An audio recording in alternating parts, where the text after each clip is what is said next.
Hi అండి, welcome to my channel.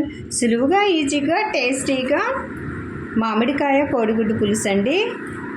ఈ పులుసు ఎంతో టేస్టీగా సింపుల్గా ఎలా తయారు చేసుకోవాలో ఈరోజు మన వీడియోలో చూపించబోతున్నానండి. ఈ పులుసు వేడివేడి అన్నంలోనికి, చపాతీలోనికి, పరోటాలోనికి చాలా టేస్ట్ ఉండిద్దండి. జొన్న రొట్టెకైతే రుచి అద్దరిపోతుంది. సింపుల్గా తయారు చేసుకునే పులుసుని ఏ విధంగా తయారు చేసుకోవాలో చూసేద్దామా మరి. ముందుగా 4 ఎగ్స్ని తీసుకొని ఒక గిన్నెలో వేసుకొని ఎగ్ మునిగేంత వరకు వాటర్ పోసుకోవాలి. అందులోనికి ఒక చిటికెడు ఉప్పు వేసేసుకొని స్టవ్ వెలిగించుకొని సన్న సెగ మీద ఉడికించుకోవాలి. పులుసు కోసం ఎగ్స్ ఉడకబెట్టి పక్కన పెట్టేసుకోవాలి. ఒక 2 ఉల్లిపాయలు సన్నగా తరిగి తీసుకోవాలి. పచ్చిమిర్చి ఇట్లా చీలికలుగా తీసుకుంటే అండి పులుసులో మరిగినప్పుడు ఈ పచ్చిమిర్చి చాలా టేస్ట్ ఉండిద్ది. చింతపండు కొంచెం నానబెట్టేసుకోవాలి. మామిడికాయ శుభ్రంగా కడిగేసుకొని ఇట్లాగా ఈ సైజు ముక్కలుగా కట్ చేసి పెట్టుకోవాలండి. ఈ పులుసులో ఈ ముక్కలు ఉడికినప్పుడు అండి చాలా టేస్ట్ ఉండిద్ది. ఏ విధంగా తయారు చేసుకోవాలో చూసేద్దామా మరి. ముందుగా స్టవ్ వెలిగించుకొని ప్యాన్ పెట్టేసుకోవాలి. అందులోనికి ఒక 3 టేబుల్ స్పూన్ల దాకా ఆయిల్ వేసుకోవాలి. ఆయిల్ వేడెక్కింది, కొద్దిగా మెంతులు వేసుకోవాలి.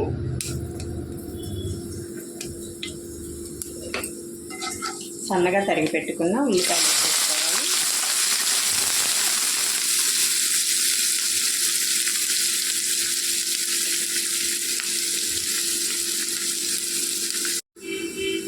ఇలా కట్ చేసి పెట్టుకున్న మిర్చి కూడా వేసేసుకొని వేయించుకోవాలి.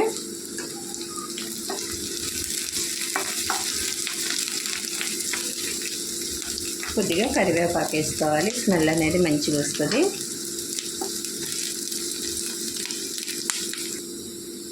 హాఫ్ టేబుల్ స్పూన్ అల్లం వెల్లుల్లి పేస్ట్ వేసుకొని వేయించుకోవాలి పచ్చివాసన పోయేంత వరకు.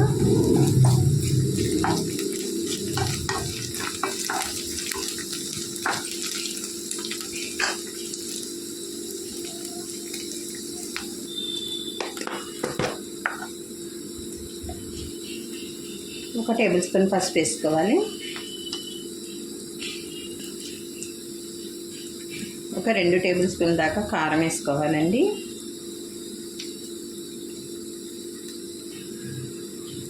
రుచికి సరిపడా ఉప్పు వేసుకోవాలి. హాఫ్ టేబుల్ స్పూన్ ధనియా పౌడర్ వేసుకోవాలి.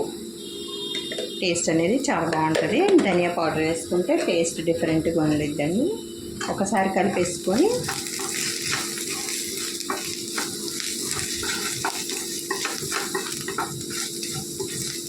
మొత్తం కలిసిపోయేలాగా కలిపేసుకొని చింతపండు నీళ్ళు పోసుకోవాలి. ఈ విధంగా కట్ చేసి పెట్టుకున్న మామిడి ముక్కలు కూడా వేసుకొని వేయించుకోవాలి.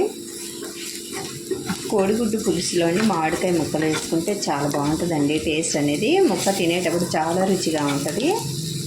కొంచెం ఈ మసాలా ముక్కలకు పట్టిన దాకా ఒక 2 సెకండ్లు ఇట్లా మగ్గించుకోవాలి.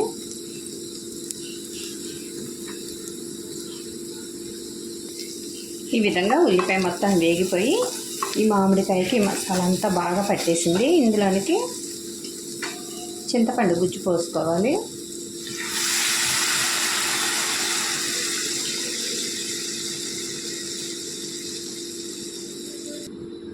ఇందులోనికి ఎగ్స్ తీసుకున్నాం కదండి, ఎగ్స్ని ఇట్లా ఘాట్లు పెట్టేసుకొని ఇందులోకి వేసుకోవాలి. ఉడికించుకున్న ఎగ్స్ అండి, ముందుగానే ఉడికించుకున్నాము. ఒకసారి కలిపేసుకొని మూత పెట్టి 5 నిమిషాలు మరిగించుకోవాలి పులుసు అనేది.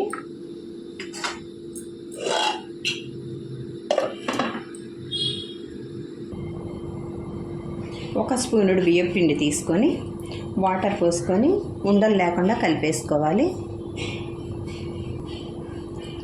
ఈ విధంగా ఉండలు లేకుండా స్మూత్ పేస్ట్ అల్లే కలిపేసుకోవాలి.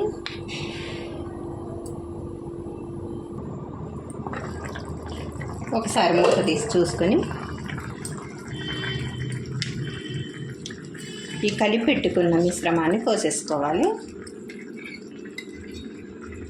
ఈ విధంగా పోసుకోవటం వలన టేస్ట్ పెరిగిద్ది, చిక్కదనం కూడా వచ్చిద్దండి. పులుసు అనేది టేస్ట్ చాలా బాగుంటుంది. ఇందులోనికి చిన్న బెల్లం ముక్క వేసుకోవాలి.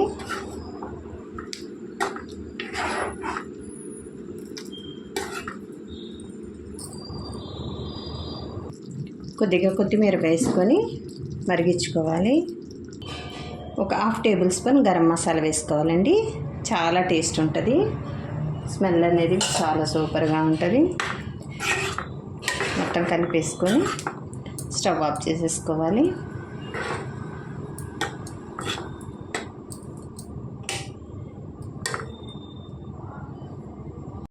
రెడీ అయిపోయిందండి. సులువుగా ఈజీగా టేస్టీగా కోడిగుడ్డు మామిడికాయ పులుసు అండి.